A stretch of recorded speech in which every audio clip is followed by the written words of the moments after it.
चलिए आपके पास कोर्ट का ऑर्डर तो आ गया, मस्जिद को तो हाथ मत लगाइए। क्यों? मस्जिद तुम्हारे बाप की है।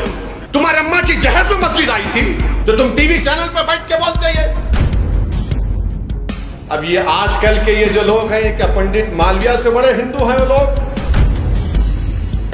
अरे दीवाने उस जमाने में यूज्ड मटेरियल बचा उसको इस्तेमाल करते थे। उससे क्या साबित कर रहे हैं आप? क्या ये भारत में ऐसा होगा? कितना निशाना बनाएंगे हमको आप लोग? अरे कौन है दीवाना जो टीवी के चैनल पर बैठकर बोलता है चलिए आपके पास कोर्ट का ऑर्डर तो आ गया, मस्जिद को तो हाथ मत लगाइए। क्यों? मस्जिद तुम्हारे बाप की है। मस्जिद तुम्हारे बाप की है। तुम्हारे अम्मा की जहर में मस्जिद आई थी जो तुम टीवी चैनल पर बैठ के बोलते हैं। दीवाने समझ, अपने ईमान का सौदा करना है कर ले, तुझे जमीन बेचना है बेच ले, मगर मस्जिद का तो सौदा मत कर। ये वैसे लोग हैं। नहीं कहिए कर लो। मेरे भाई, मथुरा की जो ईदगाह है 1960s में मुसलमान और हिंदू भाइयों ने बैठकर तस्वीया कर लिया, एग्रीमेंट किया। मुसलमानों ने 8 एकड़ जमीन दी और उस एग्रीमेंट पर सुन्नी वक्फ बोर्ड की इजाजत से कोर्ट में एग्रीमेंट दाखिल हो। हिंदू भाइयों की तरफ से एग्रीमेंट में कौन साइन किया? पंडित मालविया ने साइन किया। अब ये आजकल के ये जो लोग हैं, क्या पंडित मालविया से बड़े हिंदू हैं वो लोग?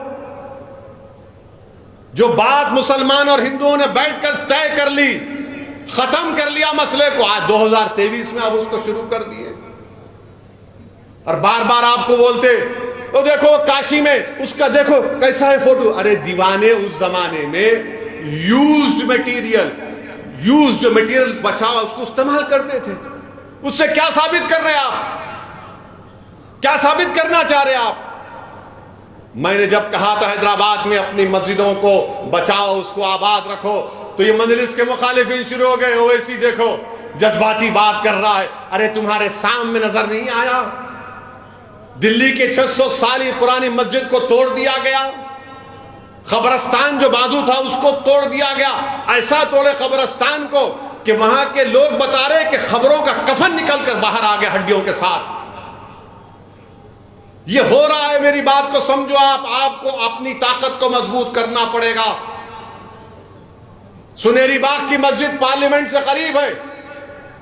जब कभी पार्लियामेंट का सेशन चलता है, जब वहां से प्राइम मिनिस्टर का अगर कॉन्वॉय जाता है या बड़े मिनिस्टर का जाता है, तो उस वक्त मस्जिद में नमाज नहीं होती। क्या दूसरी इबादत गाहों के सामने से जब प्राइम मिनिस्टर का कॉन्वॉय जाता है तो वहां पर इबादत गाहों में इबादत नहीं होती? ये बताना चाह रहा हूं आपको मेरे भाई। क्या ये भारत में ऐसा होगा? कितना निशाना बनाएंगे हमको आप लोग? 500 साल पहले ऐसा हुआ। अरे दीवाने पुष्पमित्रा संगा को क्या बोलेंगे? कश्मीर के राजा हर्ष को क्या बोलेंगे? उनसे भी तो इंसाफ करो। पुष्पमित्रा संगा की बात करो, राजा हर्ष की बात करो। नहीं, असदुद्दीन ओवैसी तुम बोलो मुगलों के बारे में, मैं बोलूं मुगलों के बारे में। बिरयानी गपागप खाते वो क्या है? हर चीज में मजहब को जोड़ दो, नफरत फैलाओ मुसलमानों के बारे में। और मजलिस के मुखालिफिन भी इन्हीं के साथ मिले हुए हैं। मजलिस के मुखालिफिन इस एजेंडे को पूरा करना चाहते हैं, चाहे हैदराबाद हो, औरंगाबाद हो या सीमांचल की गयूर सरजमीन।